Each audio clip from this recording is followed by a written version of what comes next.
Hello, and welcome back to Weekly Polls Pick of the Week. This is episode number 61, I think. This is a podcast where we talk about primarily new single-issue comics and maybe a full-volume graphic novel here and there. My name is Mike, and I'm back here once again with Steve, and we're lucky to have Jared back with us from the Fantasy Thinker fame. If you are joining us for the first time, Steve and I are back into comics after a long hiatus. Jared is a veteran, a wily veteran. And as we've done in the past, we're going to start off with kind of an opening question. So the question for this week is, are there any comics that you've read recently that you would love to see adapted into a movie or series? That's a good one. Wow. That's a really good one. We can only pick one. Yeah. Wow, that's good. Who wants to start us off? Go ahead, Jared. Wow. Well, I would like to see adapted anything by Brubaker and Phillips because they're just great. And I know Brubaker's involved in Hollywood, so I think if he was involved and if he got the studios behind it, it could be something that was really well done. Mm-hmm. I think something is in the works, and I believe it's Criminal. I think Criminal's in the works. Yeah. So I hope it's done right, and if it is, I'm really looking forward to it. Yeah. But they have so many good properties between the two of them that definitely it would be fantastic to see any of that stuff. So yeah, that's right. Criminal is in the works. Now that I think about it. Geez, that's a good one. I'm going to say Stray Bullets. I think it would make a good TV show. They could probably push it to 5 or 6 seasons, I think. Yeah. Maybe longer. Yeah. They do really well. Yeah. I'm going to go with The Deviant. This is the series by James Tynion. It's I could see it. I could see it being adapted. It's kind of, because it is about a murder / serial killer. It seems to be very popular these days on, like on Netflix and things like that. But that's not necessarily the reason. I also think it's a pretty good story, although it's unfinished, still being wrapped up. I think I just read the maybe second to last issue. That's another good one. Cool. Good question. Wow. Yeah. Came out swinging today. Yeah. Yeah. And yeah, this like Steve said, there's a lot probably that could be adapted. There's a big well there. Definitely. Yeah, a lot of Brubaker stuff, like Fatale, I think would do really well. Oh, it'd be awesome. There's tons of stuff. Yeah. The Fade Out. Oh, Sacrificers would make a good animated. Definitely. Yeah. It's not even done yet, so Yeah. I don't know. I better be careful with what I ask for, but that would be cool. Yeah. Be really neat. So yeah, we're lucky. Thanks for hanging out, Jared. And sorry for everyone listening. We had some scheduling issues this week, but we are here. A little late, but we're here. And we're going to kick things off with one book that we all had on our list. I don't think it'll be a surprise to anyone to know that it's Absolute Wonder Woman #1. So I'll start it off with my thoughts on this one. So I think I've talked about wanting the kind of these different versions of the characters and these different takes on them and kind of twisting them around. Now, what they did with Wonder Woman here, I understand why they did it, and I know it. I get what they're exploring the character and putting her in a different situation and showing how she would react to different situations. I get that, and I understand why they're doing it. I just wish we had just a different twist on it, or at least it would last longer, and maybe the Wonder Woman traits that we all know would come out later, or some kind of realization later. But I get why they're doing it. I still thought it was okay. I thought it was better than Absolute Batman #1. I enjoyed the artwork. It grew on me throughout. So overall, it was fine. I thought it was good, but like I said, I understand why they're going the direction they are, but I wish they would have done just something a little bit different, just to play around, at least for a little while. But I also get it. So, what did you guys think? Yeah, I have to say, I think I might like Absolute Batman a little bit better. I agree with you about the artwork. It's got a different look. It doesn't have that very polished feel, like it's, been given a lot of kind of production value to kind of make it look like everything else. So I appreciated the artist, who's Hayden Sherman. And yeah, I thought the story for me was okay. At the very kind of beginning premise about her being in hell, I think is good. I think they could have done a lot more with that. Like, I just feel like that could have been explored so much more, and they kind of get into, I guess she has to get involved in action or whatever so early now. But yeah, I don't have anything much else to say. What about you, Jared? Well, I enjoyed it. I liked it. Like Steve, I liked it. I think I enjoyed it more than Absolute Batman. And the artwork, like you guys said, is a little bit less slick than the typical superhero stuff that we see a lot. But I thought it was still very detailed and very precise and very. I thought it was very well thought out. Actually, I really enjoyed the panels where they had a lot of panels where it went across to both pages. Mm-hmm. And I liked the detail thrown into those things, and I like how that part of the story had a different feel and look to it than the rest of it.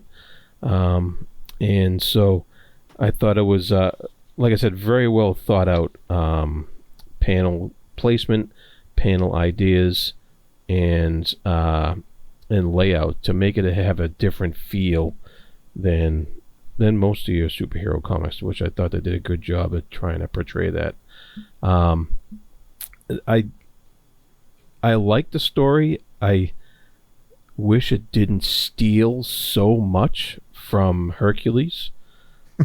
Because it, like, the snake attacking the baby, that is right out of Hercules lore. And I was like, okay, are they just borrowing ideas from other Greek mythology to make her mythology more Greek feeling, and which her mythology is Greek, but I don't know why they had to steal the exact same incidences that a baby Hercules also went through. So I'm wondering if there's going to be something made of that, or if they're just borrowing it, just to make it feel familiar or whatever, But and maybe Mike, they'll go back into hell in future issues, and maybe they'll develop her early years more as we go on. That they do a flashback thing sometimes in comics. So yeah, who knows? I'm going to try out the next one. Yeah, I'll try the next one. I'm curious to see where they go with it. So what are the other absolutes that are coming out? I forgot now. I think Superman's next, right? Yeah, Superman's next. Yeah. Oh yeah. Okay. Oops, that was the obvious one. Yeah. So next up for me. So I'm actually a little bit behind here, but I've also caught up with Standstill, if you will. I've read issue number 2 and then number 3, and maybe someone else read number 3 as well. Mm-hmm. I have to comment quickly on just the quality of the cover. It's very good, almost like good quality stock paper. if you will. And I don't know if that's, I mean, did you just notice it? Maybe that's a good thing. It makes it maybe a little bit more durable. And the artwork is really, by Andrew Robinson, is really showing off here in both of these issues, actually. In issue number 2, which I know Steve talked about earlier, we get a little bit more insight into the scientist behind the device that stops time. His name is Colin Shaw, and he admits that it was finished, but then it was stolen. And then we get a little bit more kind of scenes of what's happening with the reveal of the actual antagonist's name, because I didn't catch it in the first issue. And I think he goes by Riker Rule. This is just to get quickly into number 3. This is very fast paced. There's not much dialogue. I will say I also noticed I felt like number 1 had a really great start. I just didn't feel like I got much out of the story here. And they're doing something interesting with Standstill, in that both issue 2 and 3, I noticed, have many single panel pages. So, or I think in number 3, I counted 5, full like spreads. That's, to me, more than you'd expect in a typical comic. So it's almost like, should I be getting more pages? I'm not even commenting on the story here, but it's just, I couldn't help but notice it. I do like that there was for this bad guy, the antagonist, it's almost got a noir feeling, because it seems like money is meaningless, and it's more about kind of chaos and what's happening, potentially wreaking havoc on global politics. Not really sure why yet.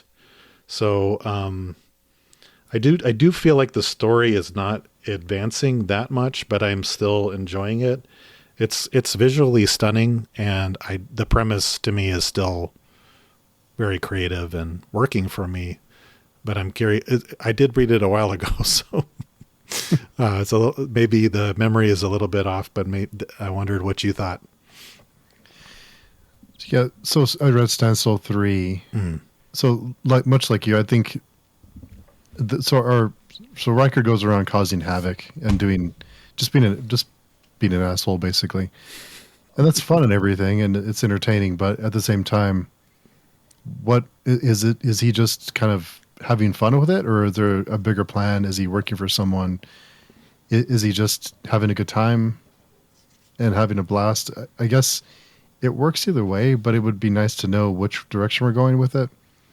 Whether he's more of a danger, or if he's just a danger because he's just having a blast with whatever he wants to do and just being just being a dick to everybody. So the art is really nice. I just think we need to, at some point, because there's 8 issues in this run.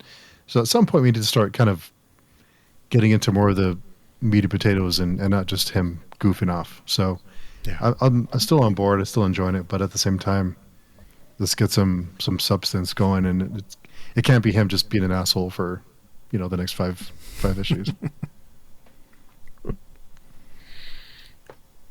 Cool. Yeah. Next up, I have Conan the Barbarian number 16. And of course, anybody who knows me knows that I'm a Conan fanatic.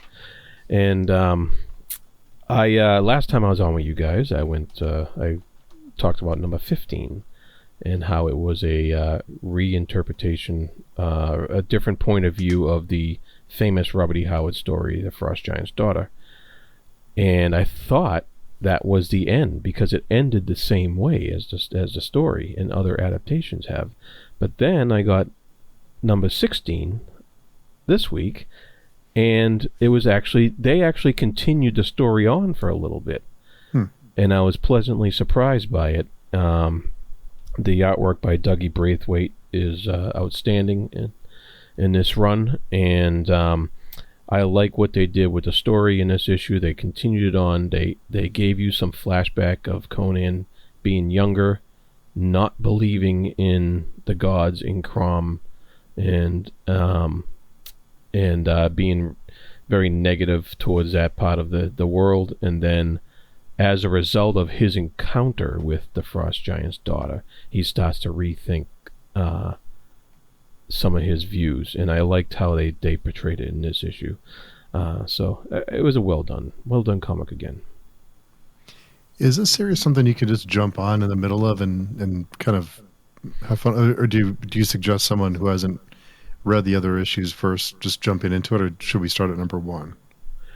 You could start at number 1 on this run. It's only up to 16 issues now, but you could also start at the beginning of a story arc, number, I think 13, 14, 15, 16. Yeah, number 13 you could start, because that would be the beginning of the adaptation of the Frost Giant's daughter. So you could start there if you didn't want to go back all the way to number 1. I also have a question for selfish reasons, because I want to read the original Robert E. Howard works. I've only read maybe 1 or 2 stories. Would you advise somebody to do that first? Like, how important is that? Because it seems like they seem to follow his original You don't work. have to read the original stories to enjoy the comic adaptations. I would highly recommend it anyways, because it's just good stuff. But it's not required, no. Okay. All right, so next up on the list for me is Dark Knights of Steel All Winter 3. I still love the artwork. I still love the monochrome and the use of color when they do introduce color. And I like the kind of the different version of Slade, the different version of Batman is a little on the nose. Still okay. This story is getting really, really close to A Song of Ice and Fire. Really close. There's a lot of similarities, and the visuals kind of, they're traveling up north and it's cold, and I know that's kind of a standard thing in fantasy. The north is cold, but some of the creatures and some of the things that they're battling, just it's pretty close to a Game of Thrones. It's almost off the screen and into the page, which is okay, but I would have liked something different. I hope it doesn't go further down that road. So I'm still going to read it for the artwork, but I'm hoping that it deviates from the road it's going down, because it's a little close. But I'm still on board.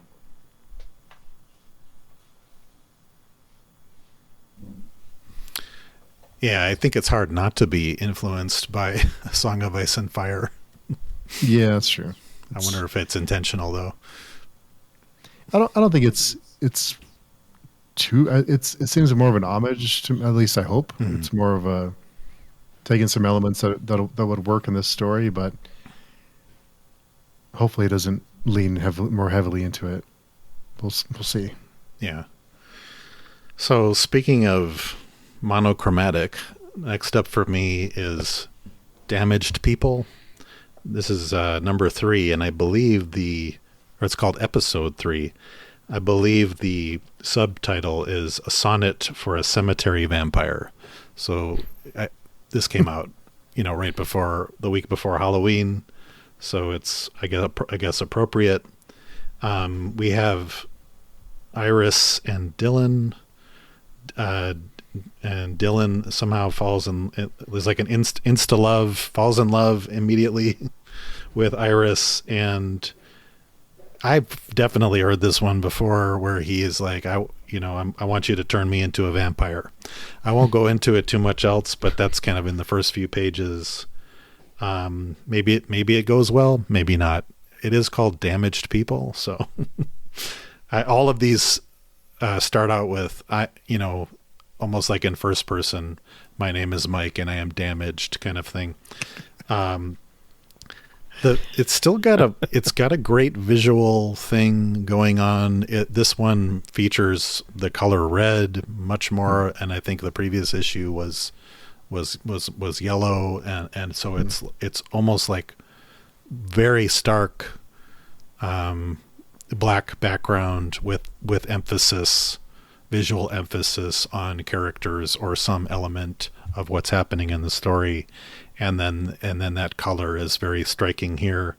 So I continue to appreciate the artwork. I think, Steve, you thought maybe it might have been there could have been some, what's the new term, machine? No, that's machine learning. That's something else.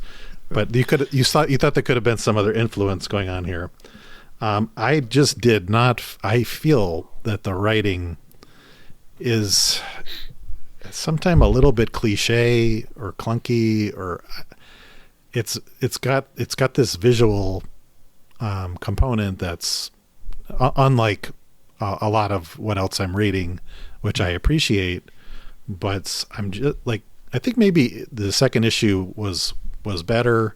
This one, in terms of like the story, I kind of predicted what was going to happen a little bit. Maybe wasn't as good for me.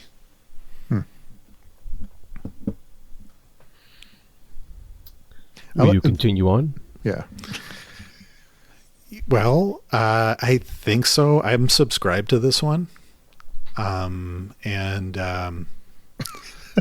not sure why, but I did like the first one. I definitely like the first one. I was like, oh, this is different. I want to see where it goes. I think it's a limited series. I need to find out, because if it's a limited series, I will just I will just probably see it to the end.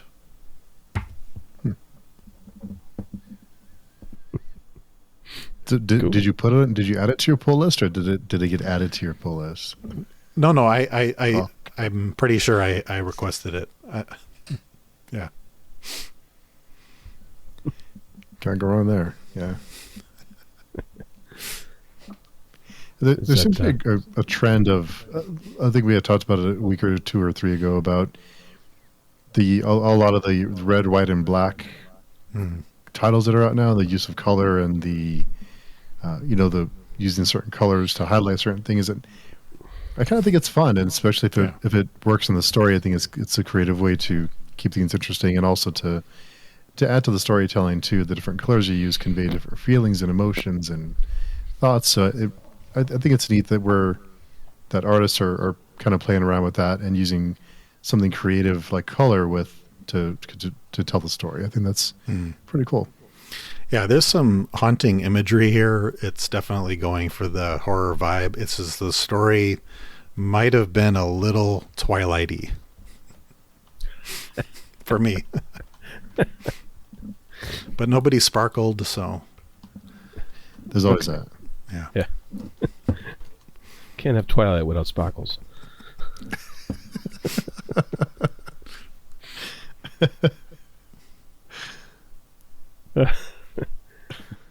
All right.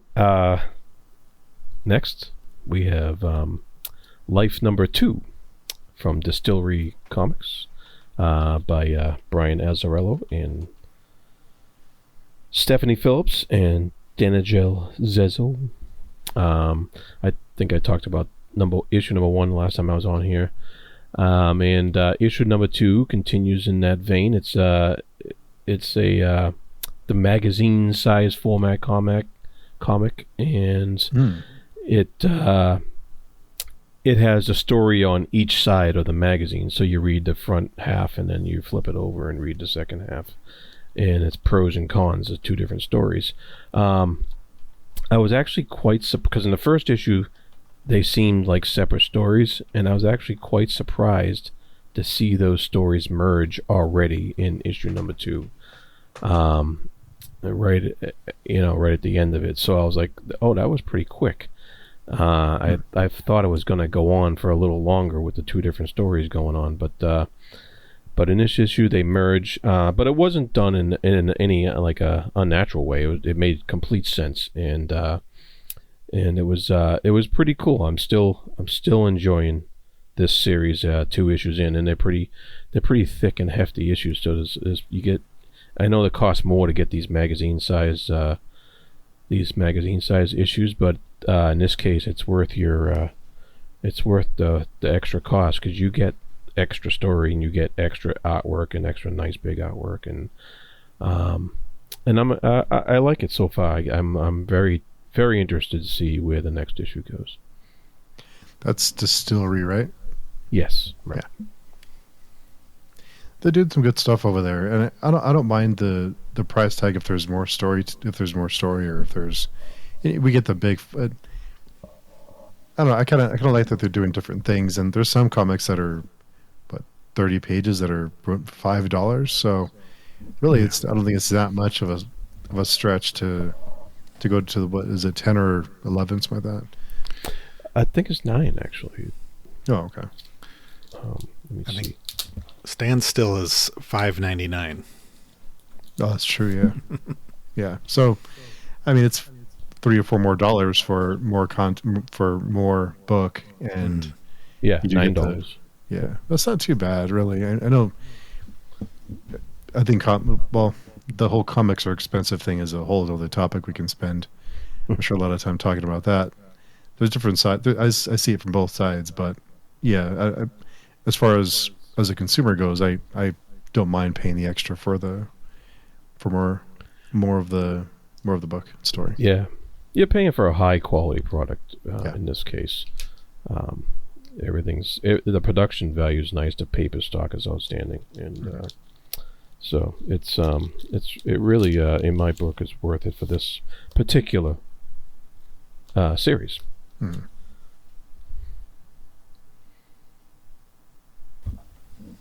So is that you, Steve, or did we both? Oh, that's all you. Yeah. Oh, okay.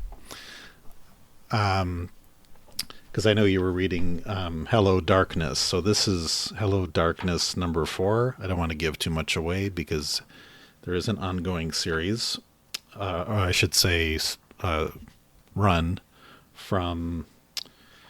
now I'm blanking on his name. Please help me out, Steve. Garth Ennis. And I will just start with that and say, wow, it gets dark. Even though that's at the end, I just wanted to start with that, and that was my favorite out of the 4. There's 4 stories, and then there's like a few little like artistic inserts or what have you. Bits and bobs, if you will. So that the Garth Ennis series is called The War, and let's just say we get some aftermath of what happened in the last one, and it's nice. Wow, it's something else. So I highly recommend that one. Maybe worth picking it up just for that. And then I will just, there were the other 3 stories are called Dying for Quiet, In Bloom, and All Eyes on Me. In Bloom is very interesting, I'll say, because it's kind of a body horror, and we know about like the gut microbiome, so this is a take on that, but a lot further. So if you're into body horror, this might be your thing. I did study biology a little bit back in the day, and there was something that didn't make any sense, but because these are single cell organisms, and they make it seem like they're anyway other things, but it at the same time, I'll just mention that, which kind of bothered me a little bit. It's also like, oh, this is a preview for a new comic that's coming out. And I will also comment on that. The artwork for, again, this is In Bloom. Let me get the author very quickly. It's Michael W. Conrad, illustrated by John J. Pearson. The artwork is very different. It's almost like a very kind of dreamlike, surreal look with, it reminded me of another series that I read. Now I'm unfortunately blanking on the name, but it has like very beautiful, light, good use of light. And let me just shout out, without getting into detail, the artwork for Dying for Quiet was, I thought, awesome. It reminded me of a little bit of Dan Clowes, who I really like.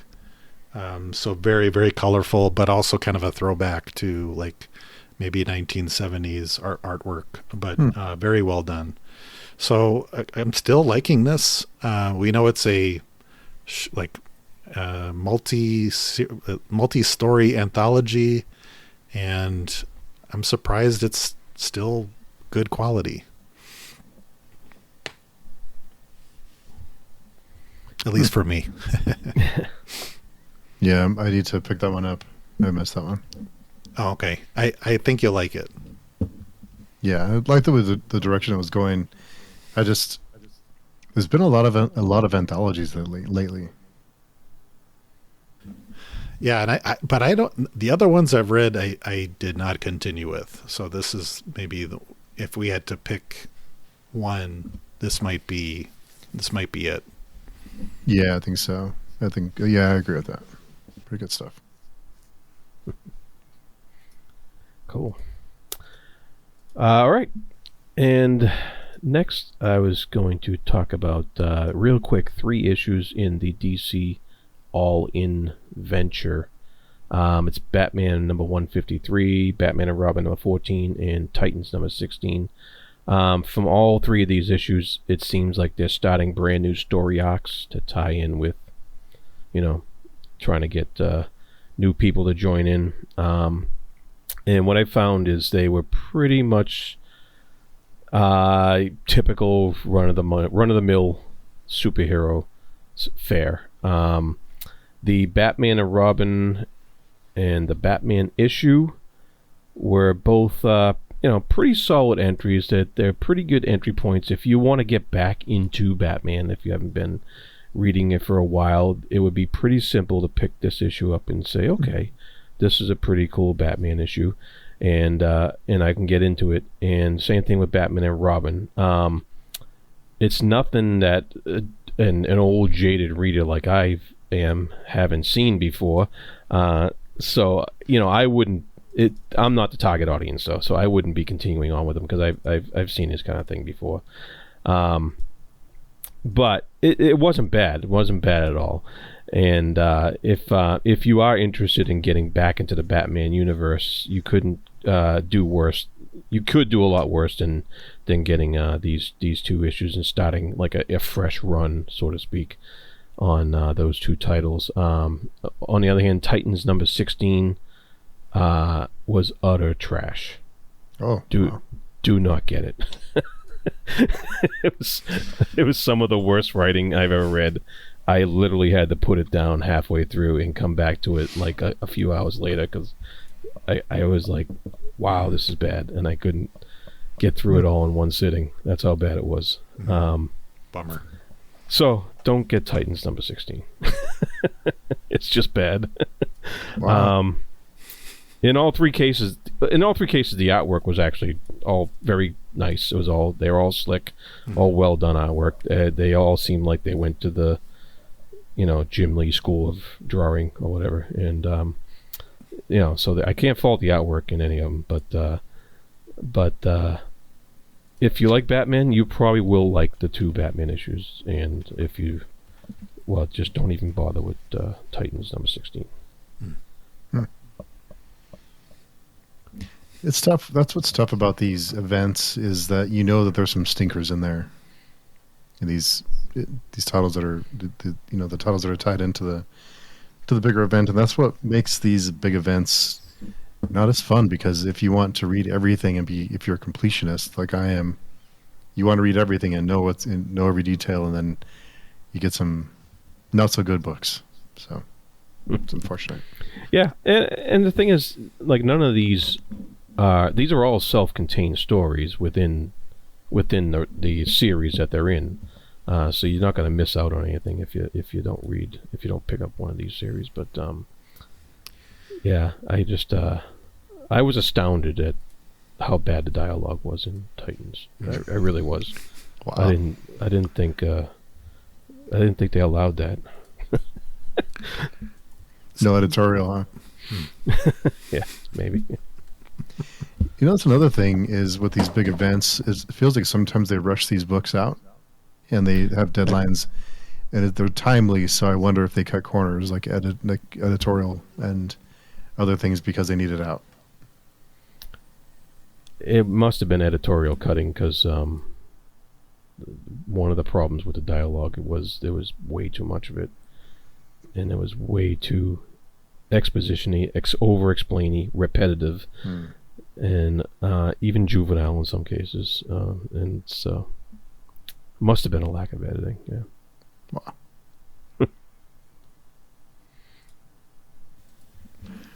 On that note, so Tell us how you really feel. No, Oh, sorry. Did I hold back? no. I'm very curious how it ties in. How do these tie into the DC All In special? I don't get it. I'm asking the maybe obvious question, or they don't. I didn't read the All In special. The one so I'm that not you. Sure. Oh, okay. So it's just like a big. Everything's just being rebooted as part of this. What's being called All In then, or certain titles are being rebooted, but then others are following that storyline that you talked about, Steve. I didn't read it. Steve read it. I think the all-in ones are on the main Earth, because from what I understand is there's no more multiverse. So the multiverse is gone, or was gone, and now the all-in titles are kind of the what's happening on our Earth, and they're aware of the absolute universe that's been created. So I think it's the story from this Earth, and they're watching, or I don't know how in the know they are about what's going on in the absolute universe, but the absolute universe is kind of the reboot or the reimagined version of these characters. So it's all very weird. It would have been nice just for this event to happen, and then they don't have any idea that it's going on. But I guess you have to open the door for the absolute universe to be closed or to vanish at some point, because it can't go on forever, I would imagine. So maybe I'm sure there's a plan, but at least they're doing something, I guess. They're doing something. Yeah. I think maybe I should have just held on to that question for later, but I'll figure it out one day. Yeah, maybe. Maybe I will too. I don't know. It gets very convoluted. So the next one for me is Convert number 3. So the first thing that stuck out in this one is the artwork. I really love it looks like a watercolor artwork. It's very, very smooth. It's just gorgeous artwork. And I do like that our main character is developing, is changing, is evolving. And without giving too much away, the beings that saved him, he's learning more about them and their culture and their traditions, and he's trying to alter things that he doesn't think are right. So I think they are playing with the idea of, as humans, the things that we don't understand, the things that we may not agree with, we want to change everything to be in what we think things should be, or what we don't think certain things should happen. So he's interfering with their world and their kind of their traditions. So I think we would all want to interfere in this case, but they all seem like they are accepting of what's to come. So I think they're playing with some good ideas here. I think it's a fun exploration of not only humans and other beings, but also humans that we can visit other places, and if we don't understand the cultures or their traditions, then we want to change them. So there's things that they're playing with here that I thought were pretty slick. Yeah, I think you're right, Steve. You're right about the artwork. It's quite unique in today's sphere, especially with the use of colors. Lots of wild stuff there, and and you got a lot out of it without, like, there's not a ton of dialogue or narration. There's just enough just to keep you tantalized and keep going, giving you the opportunity to really study the pictures and the artwork and enjoy it. And I can't say I understood everything that went on in this issue, but I think a look through is required to really take it all in. So I think, I'm gonna stick with it myself. Yeah, I like what they're playing with, and you do feel like the story's moving because you do get the different. The character is changing a lot from the first issue where he is now. It's a big difference. Oh yeah. So yeah, I think it's I'm enjoying it. Yeah, I was just checking it out online because I've missed the boat on this one, but yeah, it started off as kind of like a survival story, but is that still the case, or is it kind of morphed into something else? Oh, he's still trying to survive. Okay. Yeah. Oh, cool. I like that. And I still think there's a lot more happening, or there's something else. We're going to get a surprise. I don't know how or what, but you do feel like things aren't really what they seem. Even all the things that we learned. So there's something else going on here. Yeah, there's because he's our main character is on this alien world, so it's this definitely his perceptions have got to be messed up, and just the way it's all presented and stuff. Yeah, you're right. There's something coming. Yeah, that's gonna twist things around a little bit, I think. Yeah, something's going on. All right, so the next one on my list is The Body Trade #2. This is one that I really liked the first issue. Well, I thought it was good. I thought it was okay, the first issue. This is written by Zach Thompson, and artist Jock is the artist, and this is by Mad Cave. So we have our deadbeat dad main character is still looking for the body of his son Charlie, and there is this company that is dealing dead bodies, and we do get an explanation of what the company is doing, what their motivations are, and what they're using the bodies for.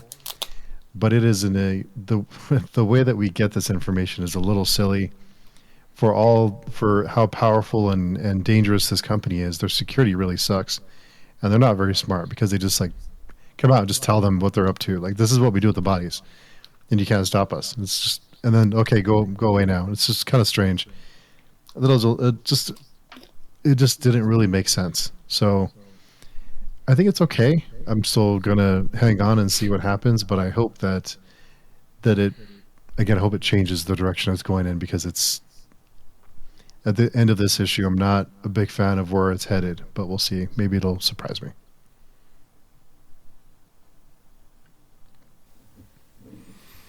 Yeah, well, sometimes you gotta ride that wave and give it another chance. Yeah. Well, we'll see what happens. For me, this is I have a question for you, Jared, before I get started with what I have up next. Do you think that Sword and Sorcery should have a lot of dialogue? It's kind of like its own. Do you feel like it's has a place to have like very deep, like a long dialogue? I'm not trying to set you up, and if you don't know, or it doesn't matter, it's fine. I think as a genre, it's just like any other genre. You'll have your variants, within it. I feel for some reason I feel like it's more like action oriented, more action driven, but I know there's all kinds of different variation out there. Well, what I read is Babs #3, and this is Garth Ennis and Jason Burrows, and it's a Sword and Sorcery kind of comedic take on Sword and Sorcery. I'll say it's clearly trying to be over the top funny. There is some good action here, and I think, Steve, you said it, Jason Burrows is good at like gore and bodies being chopped up, and you've got that here in this issue. Babs, the main character, she's like a barbarian, and she's chopping faces off, man. So and it's like interspersed with humor, so it's like that's okay, or there's elements of that are okay, but there is just a lot of dialogue. So like there are many panels, and not so much with Babs but other characters, where half of the panel is just text, and it's just a little bit too much for me. And I know, I think sometimes it's okay. I can't say that's necessarily a bad thing, but I feel like it's misplaced somehow. And there is also quite a bit of modern day commentary. So there's like, we have the main character, as I mentioned, but then there's like this other group of more like misfits, and they're very interesting. They're like, one of them is named Mork, and he's some kind of a troll. But he has like a Yelp service. It's like he reviews other, warriors and sorcerers and gives them a rating, and it's kind of funny. But I don't know. It's a lot. There's a lot of explanation. So I feel like I'm up and down with this series. I'm sticking with it. I'm not. I think there's supposed to be a lot more laughs going on. It's not always hitting me. So I was hoping that it was going to hit its stride for me more. But is there, I mean, you're getting your money's worth. There's a lot of reading here, and some, as I mentioned, some artwork if you're into that kind of gore thing. Anyway, but yeah, I kind of don't know what to think about this one.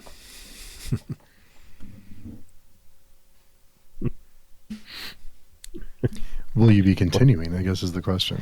Yeah. No, yeah, I'm gonna stick with it. I want to see where it goes. There's aspects about like these side characters that are intriguing to me. Babs has a talking sword. I don't like the talking sword that much. I don't really think it's necessary. Like it on the cover, it's funny though, because the talking sword is flipping you off. It's kind of funny. There's a lot of stuff like that. So maybe it'll start clicking for me. Is this a limited series or? I don't know. It doesn't say. This is by Ahoy Comics. It doesn't say this is 3 out of so many. So I really can't tell you. Okay, I didn't know if you were allowed to take it off your pull list or not.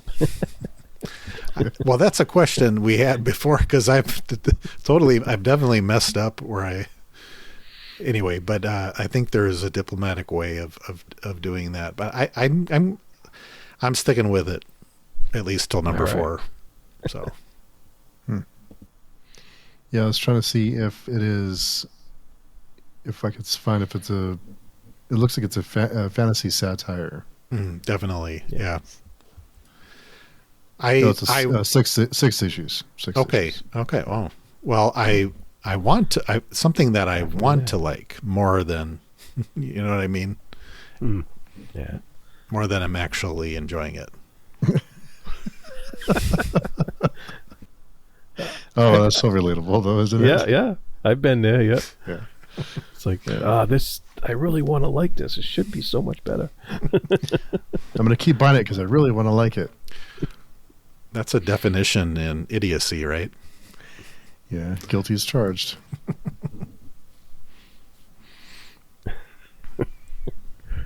Denialism. Yeah. So we're we on to the pick of the week? Yeah. We'll kick us off with the picks of the week. Yeah. So my pick of the week is the graphic novel Houses of the Unholy by Ed Brubaker and Sean Phillips. Awesome. This is, when these guys put something out, it is an automatic must pick up. These guys, they don't disappoint. Haven't disappointed yet. This story is The Houses of the Unholy it's a story about that focuses on the 1980s satanic panic that was going around at the time. Some of the most famous stuff that was happening at the time was was mostly geared against heavy metal music, and as seen on shows like Geraldo and other ones at the time that was going on, but it was also geared towards other things, just anybody who was different. Dungeons and Dragons players, and anybody who didn't fit in society was subjected to possibility of being labeled a Satanist and being cast out.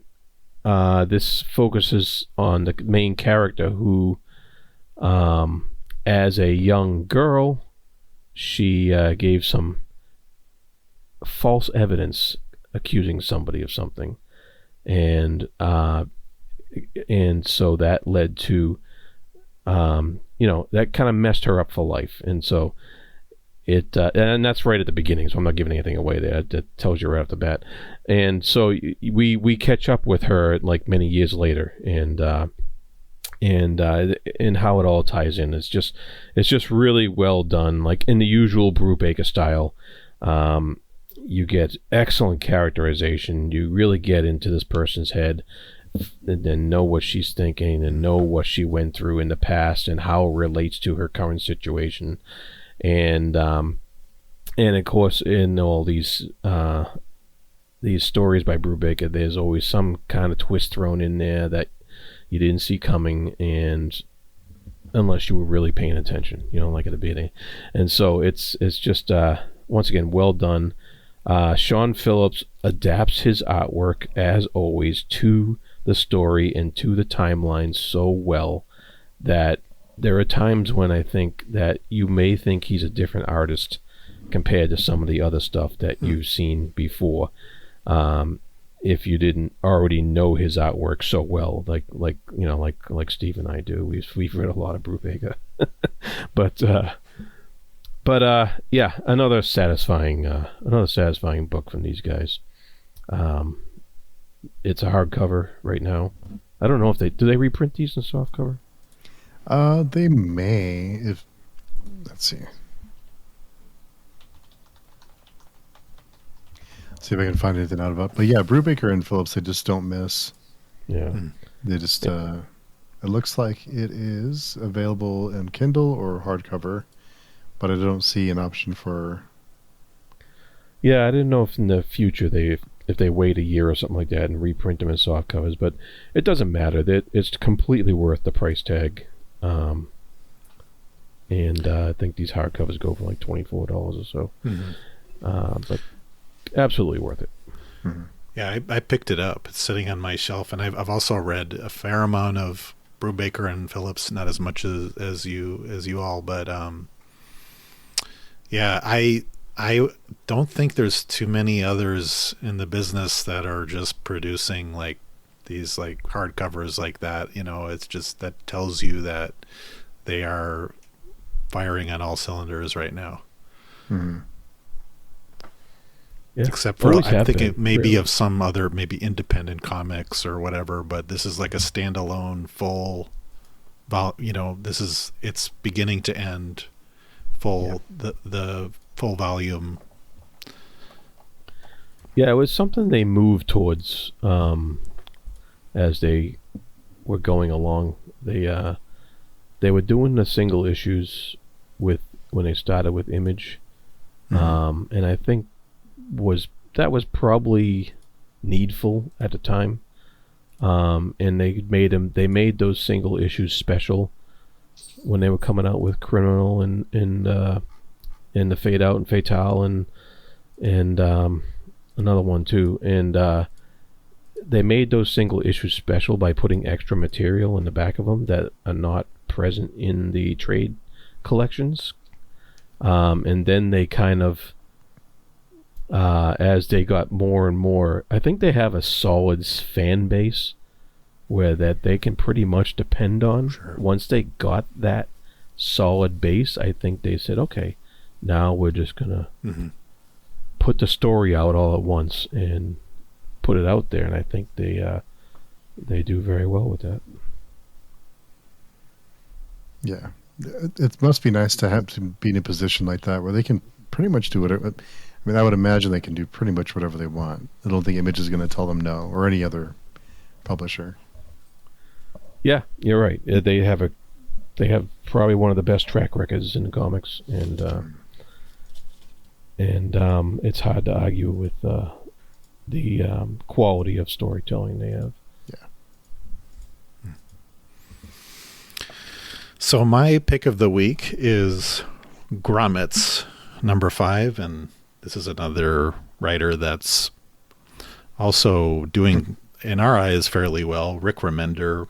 But in this case, he's teaming up with the comedian Brian Posehn, who I think he's been in TV shows, and he's a stand-up comedian, but he's also written, I think, like a few like Deadpool runs. And this, so you have to accept that this is nostalgia, right? So this is like teenagers, or I think it might have started when they were in middle school, and time is moving a little bit.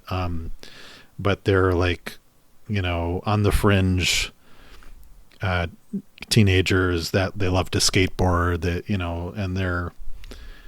and you just have to accept, as I said, this is just nostalgia, and if that's not your thing, then don't go for it. But I did live in this time, and I remember a lot of this stuff, but that's not enough for me to make it my pick of the week. I'm loving the artwork by Brett Parson, and the coloring as well, which is Moreno Denizio. It's just something about it. It has like a Mad Magazine kind of feel, which I appreciate. What I had described this before is more like it's like a slice of life, but there's a lot more going on in this particular issue. It's a party, and the parents aren't home, and the Rick and Brian, who are the main characters, all of a sudden find themselves with girls, and then all of these like football players show up, and they just don't get along well, and they don't fit in with the vibe of our main protagonists, and there is some kind of ruckus that happens here that is just very well done, and leads us into, I think this is issue 5 of 7, so the next issue is going to be like something, I think I'm actually excited. If, as I had described, if it's slice of life, you don't feel like a lot's going to happen, but I really do like the turn it's taking. So the tension has really been built here, and so I like the series from the beginning, but I didn't expect to have this kind of feeling of, wow, this story is also really developing well. So we'll see where it goes. It's almost over. It feels like it just started not long ago. Mm-hmm. Yeah, there's 2 more. It's always the question of when you want to get into a series like this, do you wait until it's over and then get the trade, or do you jump on and try to catch up? Yeah, I think it would definitely be. Well, I haven't finished it yet, so people have to stay tuned to the podcast and find out, and then we can give our recommendation. Very nice.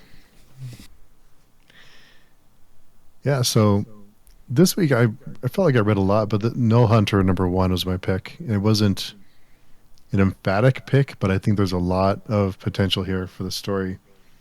So this is a science fiction, futuristic, a little touch of dystopian story.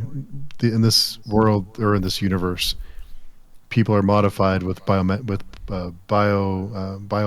technology, changing their bodies, changing their minds, making them more powerful, smarter, deadlier, and you get the feeling that it's used a lot for military or for combat purposes. And our main character is starting to lose his mind a little bit, and you wonder what's really happening, what he's doing because of his own PTSD or events that have happened to him before, and how much of that is somebody pulling his strings and using him and using the technology to manipulate him and what he does. So there's a lot of possibilities here, a lot of different ways it can go, and the artwork is very gritty, and it has like this really street level feel to it, but it's a nice contrast to the story, which is a very far in the future kind of story. So I think that plays off really well. So yeah, I think the colors are also really nice when it has to be. It's not an overuse of bright and neon colors, but there are certain times when the use of color is very good too. So can appreciate that. That doesn't go too crazy. So when color is used, it is impactful and it does mean something. So yeah, there's so many stories that could be told in this world, and I did get a little bit of maybe a Total Recall feel to this one.